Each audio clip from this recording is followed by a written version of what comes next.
একলা মায়ের লড়াইয়ের গল্প নিয়ে আসছে নতুন ধারাবাহিক অন্নপূর্ণার লক্ষ্মীরা। স্টার জলসা ও জি বাংলার পর্দায় আসছে একগুচ্ছ নতুন ধারাবাহিক। এর মধ্যে কিছু ধারাবাহিকের প্রথম প্রোমো প্রকাশ পেয়েছে, আবার কিছু ধারাবাহিকের সকল কাস্টিং সম্পন্ন হয়ে গিয়েছে।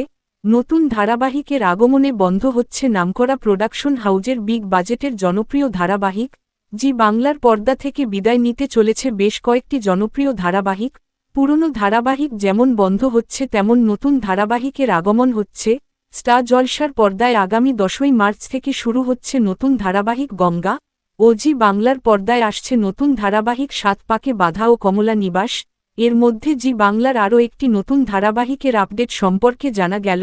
ধারাবাহিকটি নিয়ে আসছে একলা মায়ের লড়াই ও 3 বোনের গল্প নিয়ে। ধারাবাহিকটির নাম অন্নপূর্ণার লক্ষ্মীরা। এই ধারাবাহিকে মুখ্য চরিত্রে দেখা যাবে জনপ্রিয় অভিনেতা সৌম্যদীপ মুখার্জিকে, যাকে শেষ জগদ্ধাত্রী ধারাবাহিকে দেখা গিয়েছিল, ও নায়িকার চরিত্রে অভিনয় করবেন জনপ্রিয় অভিনেত্রী স্বস্তিকা ঘোষ, যাকে অনুরাগের ছোঁয়া ধারাবাহিকে দেখা গিয়েছিল, ও স্বস্তিকার মায়ের চরিত্রে অভিনয় করবেন জনপ্রিয় অভিনেত্রী সোমা বন্দ্যোপাধ্যায়, ও বাকি 2 বোনের চরিত্রে অভিনয় করবেন ইপ্সিতা ও প্রিয়দর্শিনী। তো বন্ধুরা, তোমরা কে এক্সাইটেড নতুন ধারাবাহিক অন্নপূর্ণার লক্ষ্মীরা দেখার জন্য কমেন্টে জানাতে পারো। বাংলা বিনোদন জগতের সকল আপডেট পেতে চ্যানেলটি সাবস্ক্রাইব করুন। ধন্যবাদ।